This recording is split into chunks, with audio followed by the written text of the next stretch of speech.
introducing yourselves. My name is Donnell Bratton. I am the co-founder and president of Minnesota Preparatory Academy. I'm Lucas Patterson, the co-founder of Minnesota Preparatory Academy. Cool. All right, and when was Minnesota Prep Academy founded? Minnesota Preparatory Academy was founded in 2018. 2018? Yep, 2018. So we're going into our third year. Third year. Okay, cool. So tell me the story behind Minnesota Prep and how it came about. Well, let's say about maybe 4 years ago, I had walked into a gym with my son who was trying out for FAB, which is Future Academic Ballers, which is something that Luke founded over 12 years ago. He was trying out for the basketball team. When I walked in, the environment reminded me when I was younger, coming from playing in the 90s at a school called Washburn. And I looked at Luke and I said, man, are you related to the Pattersons or to Moose? And he was like, that's my peoples. And so I felt at home at that time. And then after that, the story kind of evolved. My son was on the team. I traveled across the country with them for the AAU season. And we began to talk, and he began to give me some of the messages that he was putting in place in regards to helping these young men. And when he started talking about this stuff, we noticed that as he told me the story about his young people that he's been coaching for all these years, they now became not only starting on varsity at their high school, but they're now starting to graduate from high school. And there was no advocacy for them in the state of Minnesota, being the only black kids are mostly dominating that sport.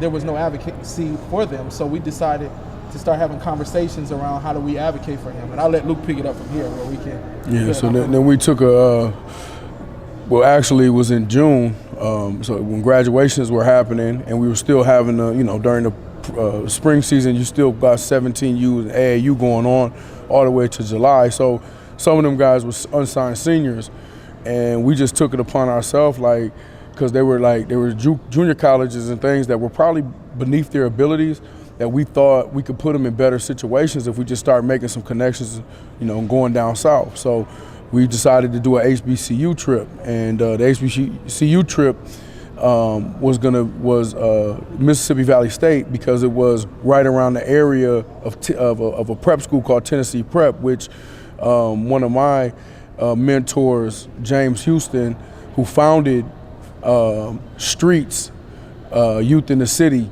that used to be that was a big time youth basketball program in the early 90s that my cousins played for. That he founded that organization in '92, and that eventually turned to Howard Pulley out of Minnesota, the Nike program. So Howard Pulley basically, Renee Pulley, the owner of that, basically took that over from him. So it all comes back full circle. But anyway, we'll get back to that. But so he introduced us to some guys in Tennessee. Harold Rayford was one of them, and he's the coach and founder now of Tennessee Prep. There's another backstory, we're not going to get into it, but that started the journey for Minnesota Prep. So while going down there, we had no intentions of starting a prep school. We were just only advocating for the young men that we had. And when we get down there, we visit Tennessee Prep, and then we go visit Mississippi Valley State, and then we come back and do another day at Tennessee Prep, and then we play there. We play there. So all in this time, something's going on in this guy's brain about, what I'm saying, he starts peeping how everything's working and how they got the school on a college campus, and they talk about the players that they sent to colleges and all this and that. And then we played, and my son at the time was a freshman. His son was going in to be a senior, and they were trying to get my son to come down to Tennessee Prep. And we like, that probably ain't gonna happen. So on the way back, we started talking, and he's like, well, hey man, we can do that. I said, do what? He said, we could do a school. I said, yeah, right. And that was the crazy part when we was having the conversation, because we were looking at our setup and what we had here. I mean, you got to think about it. When you talk about Minnesota Prep, you have to talk about FAB, because FAB is actually the catalyst of getting this over to Minnesota Prep. There's 100 and something kids in this program from third all the way up to seniors, right? So you got 120 kids. We have enough kids or youth to be able to transition that to playing in Minnesota Prep. And particularly, we have to give credit to his son Lakai. We have to give credit to Adrian, and we have to give credit to Amon and Rudy, who kind of jumped us off. Those were the four horsemen, because we couldn't do it without them. So there was a lot of things that took place that made me look. I said, you have all the components. You got 4 kids that come to the Prep. And that year, they had just beat the #1 ranked team North. I was the assistant coach at Brooklyn Center, and did a lot to create an environment at Brooklyn Center that never had a basketball environment, and we created it, and then we beat North, which is a powerhouse in Minnesota, to go to state, and everybody was like shocked. So we shocked Minnesota with sophomores and juniors, you know what I'm saying? So that started catalyzing this whole movement about, you know, what it looks like that these 4 guys could actually, you know, be our, you know, to be our base and our foundation for the players. And so that's kind of like, and then going like moving from that piece when we came back, we started looking into like, okay, how are we going to do this? Because I was really serious about it. He was probably thinking, oh, we could do it in about a year. Maybe we could do it Lakai senior year. I was thinking about, no, the time is now. And so the biggest part that we needed to focus on is because, again, the reason why I started the school or wanted to start the school is because the education component. When you look at North Minneapolis or Minneapolis in general, the rate and the way the graduation rate for black men graduate from high school is the lowest in the country. So that's like, it was terrible. It's terrible. Yeah. And so I'm like, okay, what in the world? And then you have athletes that want to go to play Division I basketball and have the Division I status, but their grades didn't match up to being able to qualify and cash in on those scholarships. I said, that can't happen. And so when you have people that are in college or that want to go to college, especially black men, they can't even go to college. Then those that can go to college, they can't even go to a Division I because their grades is messed up. So my idea was, let's create a school, let's get them access to a platform that we can help cater our young men and help them learn the way that we know they know how to learn, keeping them engaged, teaching them positive messages of the mind. We're going to talk about that. Teaching them how to deal with adversity in life and still being able to process their way through school and also be able to perform on the basketball court. That should be able to match your education. So we were able to get the education lined up. Not only that, and anybody that comes to our school, we wanted to make sure that they got ahead of the curve. And so Ruwan Tahir, he's the one that kind of set the tone for this. He actually graduated, and he graduated close to having an AA degree, not only having a diploma in high school. So kids that come to our school, we wanted to not only have high school diploma, but we wanted them to have a college education. Working towards college credits. College credits when they graduate. So they have an opportunity to have 2 years of their generals done when they step on the floor, and then they'll be a freshman, eligibility-wise, be a junior in the college. And so when they have a 4-year scholarship, they can graduate with a master's degree. Come on, we're putting our black men ahead. So that's kind of how we started it all off. I like that. So where's your goal for the kids at Minnesota Prep? Our goals? Ultimately to put them in their best foot forward, their best situations, because at the end of the day, this game called basketball as a business is a monster. So I know it firsthand. I've been through it all the way to the NBA levels. So I got to see what it looks like to navigate something without being advocated for. And it's a beast, you know what I'm saying? The steps you miss, the stuff you don't know, there's, you know what I'm saying, there's things that you're not thinking about when you're just a player. All you're thinking about is participating on the court and maybe your workouts and your body, but there's so much other elements and other little intricate, detailed things that go on that you don't even think about. You know, just even getting second opinions on doctors' visits and injuries and things like that. Like just little things. So my overall, even when I started Future Academic Ballers, was about advocating for the shorties all the way till they got to their college careers or their pro careers, if they were blessed to take that journey. So at the end of the day, you know, it was always to give it back to the kids. It was never for me to get any glory or him to get any glory. I mean, trust me, we didn't start this for somebody to be like, I'm the next Coach K, or I'm not. That doesn't float my boat. What floats my boat is to see the success and the kids climb and be able to grow. You know. And that's the most important part. And we make it about us. It's no longer about the young people, right? And so I just think about it too. When we were younger, if we had this opportunity, what would be the goal, right? I mean, we would be a lot further than where we are. Not a lot further where we are in life, but I can just think about some of the players that we've seen in the hood, in the community. If they had this opportunity, they would be a lot farther in life, because people look at the talent, and we always say this is bigger than basketball, and that's not just a cliche with us. I know you hear people say that in other programs.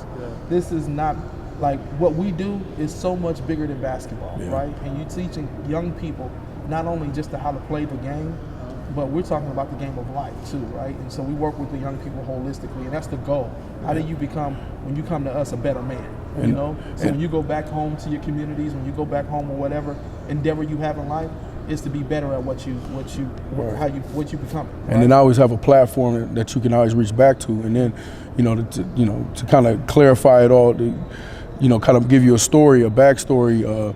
So me and Troy Bell is one of my best friends since we've been 10 years old, and back then we played on the same traveling team all the way up. But so I say that I bring him up because he was Big East second all-time scoring leader, second in scoring. I think he had the highest point average a game. So he was drafted the same year LeBron and him was drafted, I think at like number 14 pick. He went to Boston, got traded to Memphis. But I'm saying that to say, even in all that he accomplished after me and him, graduated. We both, I worked out the Timberwolves. I obviously didn't sign a contract, but I played in the ABA, tore my ankle or whatever. But so in that process, we had a conversation years later, and he was the first person through all my points and all my endeavors all the way to the pro level to teach me footwork. And it was like a microcosm of what was going on with us, meaning that we didn't really have people showing us and giving us the tools that we need to be successful, even if we willed ourselves to the next levels. You know what I mean? So he told me that he didn't, after scoring all those points and being Big East scoring leader, he was like, he learned how to get into his shot off a 1-2 step, off a footwork step at a pre-draft camp, a pre-NBA draft camp. He said a little guard taught him about footwork. This dude scored thousands of points in college. You know what I'm saying? So this is what I'm saying. So you can will yourself, and there are examples of like myself and Troy Bell that can get to certain levels just by having the desire and will. But the truth of the matter is, if you don't have the mentorship or the platforms to guide you, you still are missing tools. You're still missing things that are gonna benefit you in the long run, that will help create more of your success, that will help you be more successful. So that's another reason, why we created Fab, and then ultimately, Minnesota Prep Academy. So, yeah.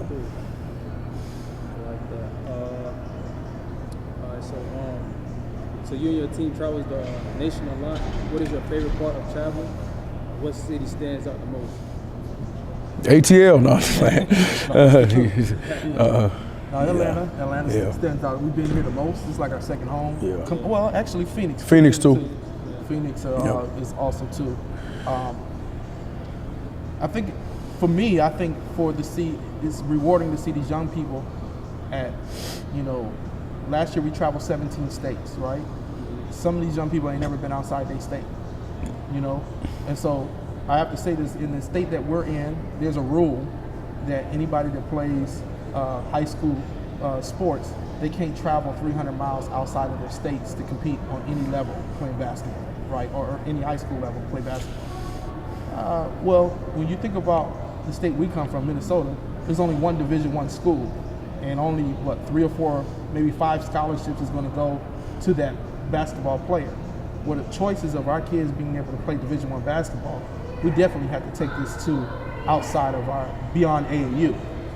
And so to see these young people to play against the rewarding part, when you can go into Oak Hill, they've never been in Oak Hill, and they saw it on Overtime or Ball is Life, or these media outlets where they see these schools and these top players, they now have an opportunity to see the LaMelo Ball, the Rocket Watts, and Dacian Nix, and Isaiah Todd, and all of these different players, Jalen Greens, where they're actually competing right next to them. So for them to see that and then have an opportunity to play them was rewarding for me to see that. To show that they can actually compete with them was even rewarding, that we do have talent in Minnesota, Yeah. True. Yeah. Yeah. Yeah, all right, cool. All right, so how did the Minnesota Prep and Soul League come about? Man. Well- Okay. There's a funny story. It's kind of. So I'm gonna laugh a little bit. So in 2018, I got a DM. DM, Yeah. an Instagram from a guy that was like, "Hey, I'm from Texas. I got some players. Just wanted to check in with some prep schools," and I ignored the DM because I'm like, man, we were already. The crazy thing about it, me and Luke was so locked in of trying to build the program, Yeah. and when you're trying to build something, especially being the first like black program like in the Midwest, right? Founded by black men for black young men, right? And so we were so locked in trying to deal with the politics of maneuvering through how to, get our program off the ground, that anybody else, we were so on the defensive mode that if anybody DM all, that's just, you just It might, advertising. or it might be a distraction, Or right? distraction, right? It was like telemarketing to me, Yeah. right? So I was just like, okay, whatever, right?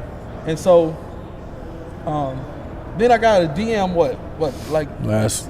summer? Yeah. Again, hey, this is such and such. I want to hit you up. I got a player, and then he sent some film. And then I looked at the film. I said, "Luke, you got to check this out."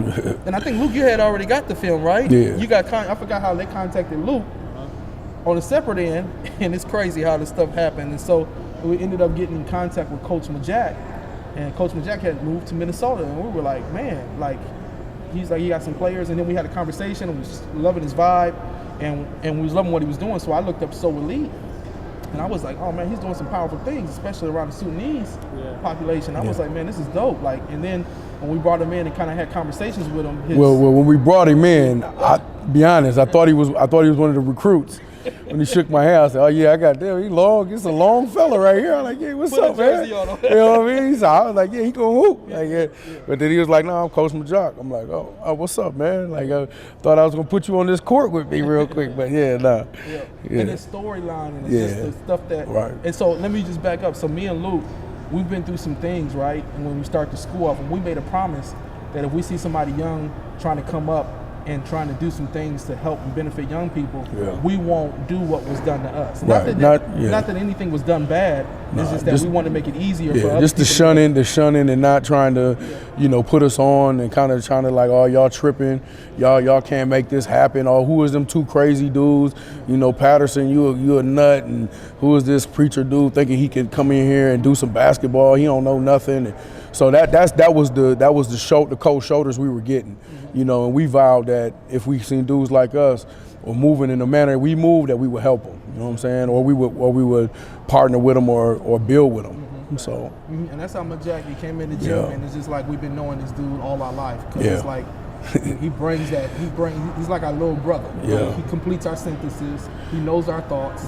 He can look at our face. We can look at his face and say we already know what he's thinking. So we had to bring him on the coaching staff. Right. And it's been a blessing ever since. I like that. So Biggie or Tupac? Hey, Tupac all day. Tupac? Yeah, I know the other one will have the opposite. Biggie's the GOAT, man. Biggie the GOAT? Tupac is. B.I.G.'s the GOAT, man. R.I.P., man. We forever Tupac's music. It's more lyrically sound. That's my Biggie's a party. Tupac is a revolutionary. Alright, so Biggie got that swag, that big boy swag that I like.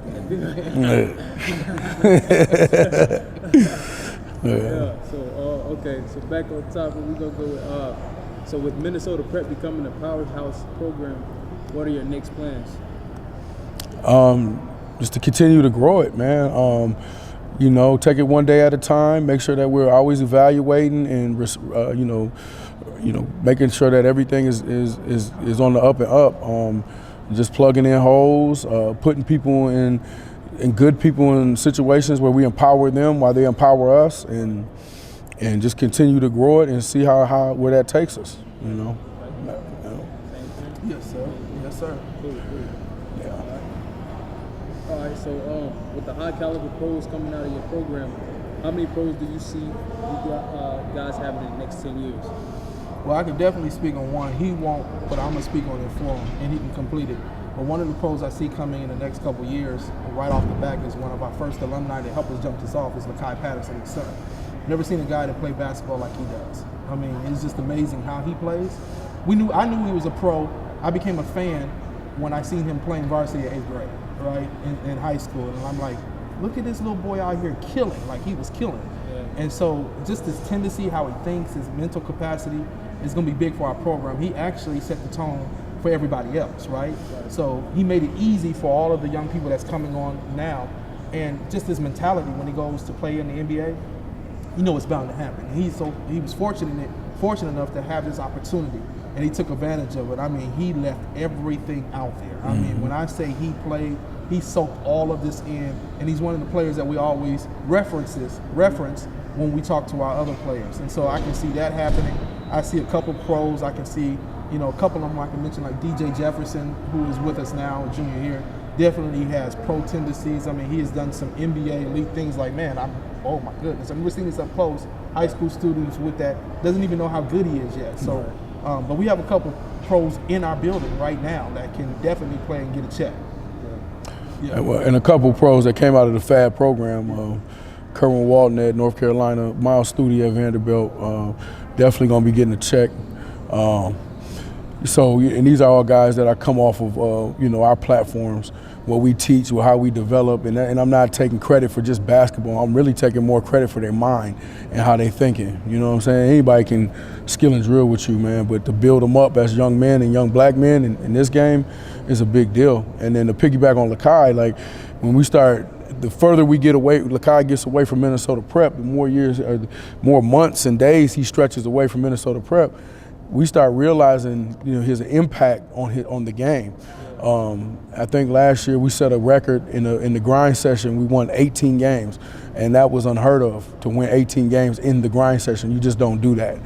First of all, I don't know if they even play that many games, but to win that many games and to have that many MVPs, and then to be runner-up for MVP of the grind session behind two NBA draft picks in Daisha Nix and Jalen Green was a big feat in itself. But then also to be named Offensive Player of the Year, I mean, it's the stuff that we feel like Minnesota just overlooked on purpose. You know what I mean?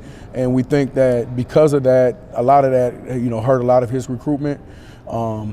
Just because we were so new and to learn about recruiting in the Midwest, you would only call, if you see Minnesota, you're going to call Minnesota. So, but which was unfair to him and unfair to Minnesota Prep players because of the situations we were in. We were never in Minnesota. Last year we were in 17 states. So, and none of them were Minnesota. I think we played 2 games in Minnesota. So that's just the reality of it.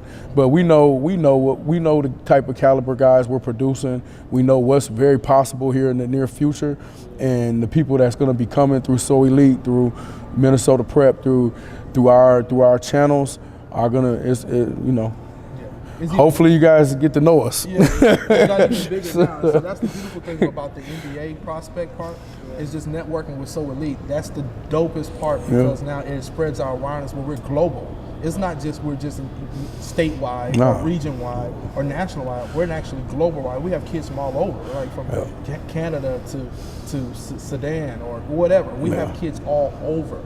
And that's the beautiful thing about this partnership and this coming together as a family. I'm pretty sure in the next couple of years we're going to have a couple lottery top picks, and we're going to be sitting in the green room, and with our suits on just like them, and being there for them. And the beautiful thing about us that makes us different from a lot of programs is that we don't want nothing in return. I just want you to pay your fee, and we're going to explain what pay your fee is. It's not paying money, right? It's focus, energy, and effort. If they can do that, that's the best. It's rewarding for them to go see a check, So. Yeah, that's some good stuff right there. The reality of prep high school versus regular high school basketball is coming out the Midwest. What's that like? Oh man, you're gonna get us in trouble. Let's go. Are you ready? Yeah. Jump it off. Well, since I feel like I'm vested in a vested part in this basketball world, especially coming out of Minnesota, especially being a player in it, and then also now a coach, and then a director of several programs that revolve around basketball. the things that I've seen over the years and the talent and the thing, I mean, it's uncomparable to say local high school versus national prep school. It's not fair. It's not fair, and it's not taken away from anybody's ability or talent. But you know how us at Minnesota Prep, we only believe you're as good as your environment is going to treat you or your opponents.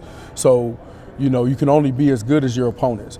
And, you know, so just give you a reality, the best teams in Minnesota got 1 or 2 Division I players on their team, right? That's the best teams you're going to play, all right? So in the prep basketball, you know, the best teams you're going to play, they might have 11 guys all going D1. And then the least amount of D1 players is going to be 6 or 7. So the reality of it is that you have to be that much better when you play every night. So by straight math, it just doesn't even add up to me. So yeah, and then, so I'm gonna answer that question.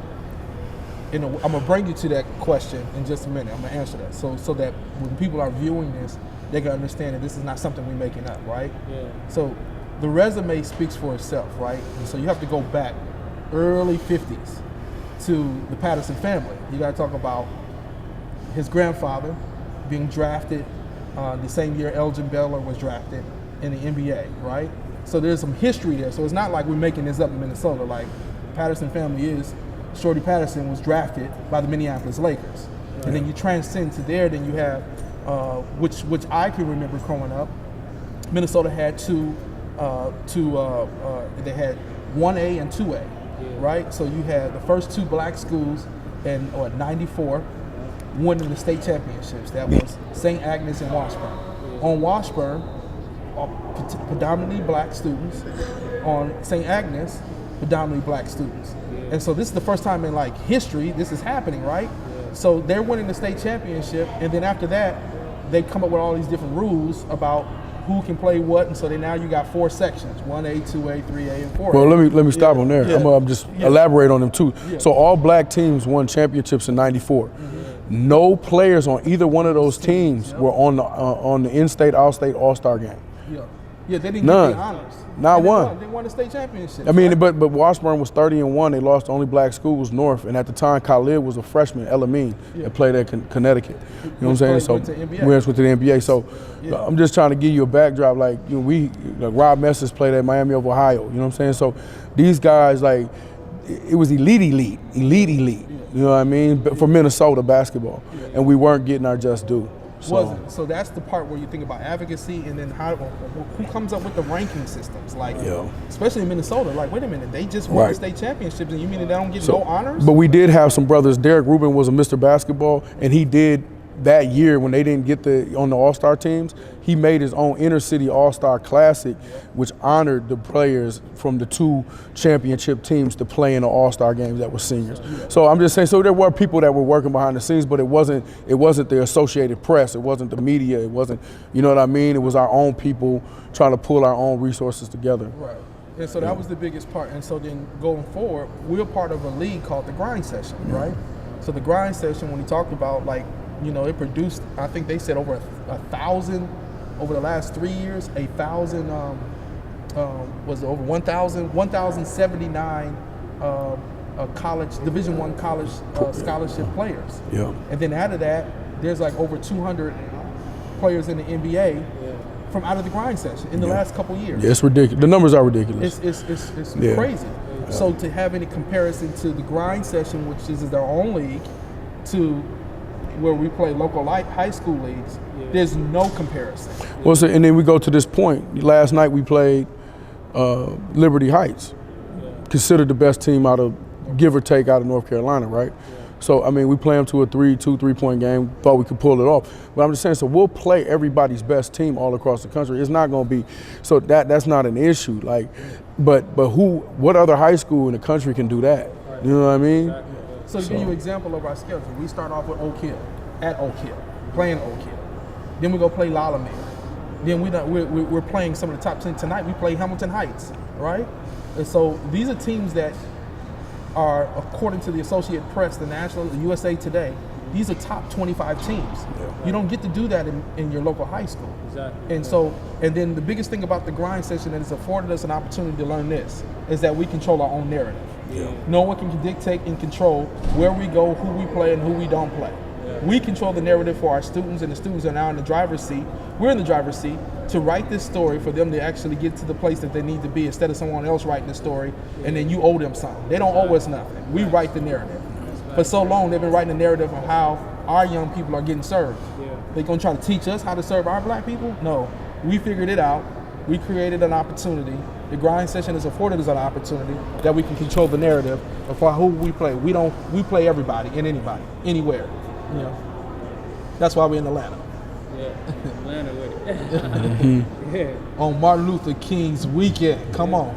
Don't get no better, right? Yeah. Yeah. So, okay. So what type of adversities have you guys been through since the beginning of starting the program, and even before?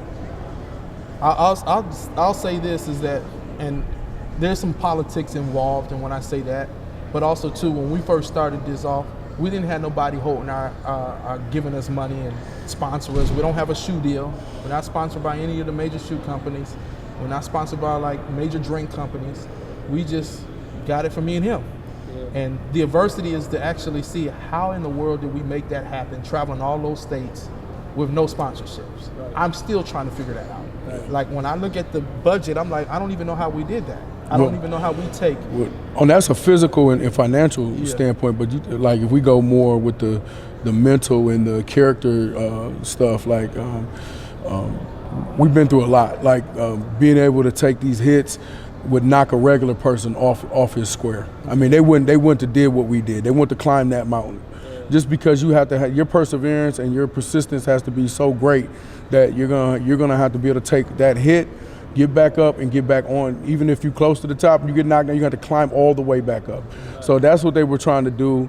A lot of the powers that be put us in the situations that were, not favorable for us, and we just couldn't really pay attention to those naysayers and the things that people were doing, the roadblocks that they were putting in our way.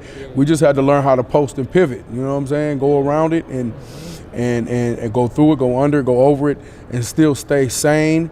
Still, obviously me and him got back conversations. So when we, behind closed doors, we let each other know how we really feel, but then we get it out, then we're back moving. And it was some rough stuff. And the I guess the most hurtful part of the whole thing is that it hurt the kids. Mm-hmm. You know what I'm saying? Like hurting us is one thing. Like it's okay, you come at me, but when you start throwing salt in the game for shorties, for kids that haven't done anything wrong, but stay on their path, and then have to go through that adversity after they already adverse, after we're already black and in America and you getting shot and in gangs and can sell drugs and all the stereotypical things they got for our young black men, to put that other burden on them was ridiculous to me.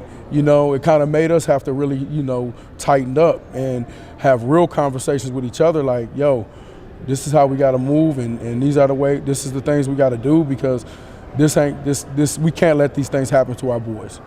Mm-hmm. And the biggest part of it when he talks about it hurt is that sometimes people fear what they don't know, and so when they fear what they don't know, they'll say stuff that don't even make sense.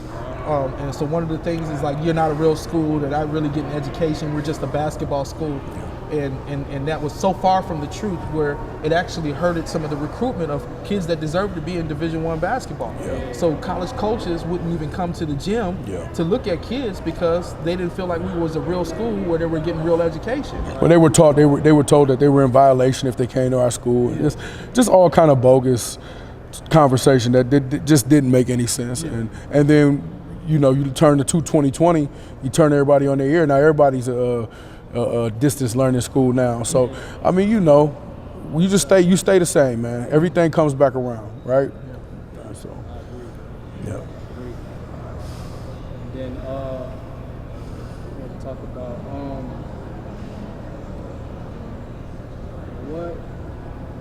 what is it like being one of the few founded black schools in the country? Man, I didn't know how. I always tell Luke, and I say this with all humility, like, we the dopest dudes around.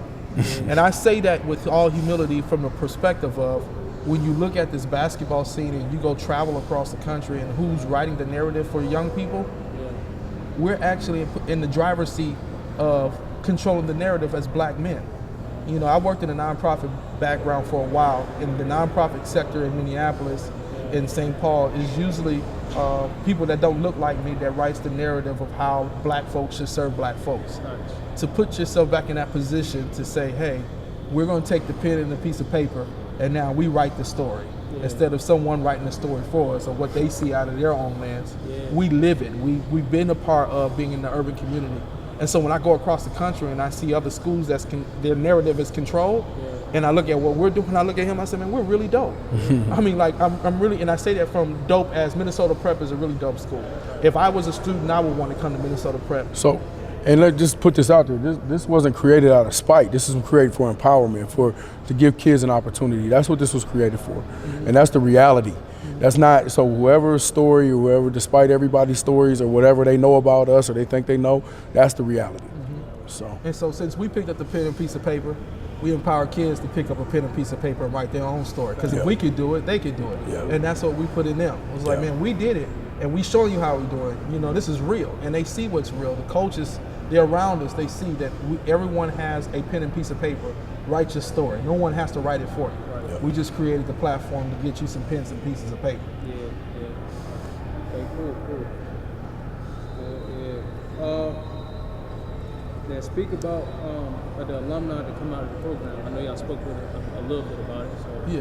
Again, I'm a fan. I'm number one fan of Lakai. I don't care what his dad say. I'm number one fan. He's at Missouri State right now. He was originally recruited by Vanderbilt, but COVID came up, and there were some situations where that just didn't happen, and he started going. He had an opportunity to go play at Missouri State, and all I can say, he's the one that jumped this thing off, right? When I seen him play against Dacian Nix and give 27 points and play against different players and be Posh Alexander, Posh Alexander, who's at St. John. I mean, like, this is big time. He go toe to toe with any guard in the state, any player in the state, in the country, you know, and just a well-rounded kid, just knows the game of basketball in a real way, right? You know, and so just a pro, just been a pro. Speaking of that, I speak about Adrian Sprinkles. I seen him. He played for our post-grad last year and went and played against Division I JUCOs as an 18-year-old and scored 41 and 12 rebounds against Casper. Against Casper. Region 9. A regional powerhouse community college. As a prep school coming there, scoring 41 and 12, that was big for me, you know. So, and then, you know, it's just a couple other players. And then, PJ Edwards as well out of North Carolina. He was with me he had an injury, sustained an injury the year before he came to Minnesota Prep, so his confidence was down. And then us being able to help him build his confidence back up, and him being basically him and Lakai a 1-2 punch last year. That he's part of that running off 18 game win streak in the grind session. So, and I'm so proud of him. He just signed with Central Florida. You know, shout out to Coach Vince and them. They got a good one. So, yep. All right, so running down. So, last question that we got. Can you speak a little bit about Majat and Souli, what he means to the South Sudanese community? Oh man, this brother right here, he's amazing to me because I just love the fact that he's going back and getting his people together, and that's all me and him been trying to do is organize our people as well. So it just worked hand in hand with us, and the way he deals with them, the way he helps them, the way he mentors them. He knows the game. He's already been mentored himself. He already been through it. He's a thoroughbred person, and he's thorough all the way through and through. His knowledge, the wisdom of what he's trying to do. He got soft skills. He got things that I don't really have. Even I'm damn near 10 years older than him, and he got them. He does a lot of good things that make you just you gravitate towards them, and the kids gravitate towards them. They love them, and it's the best years is coming for him. So I speak about integrity, man. Integrity is a big thing.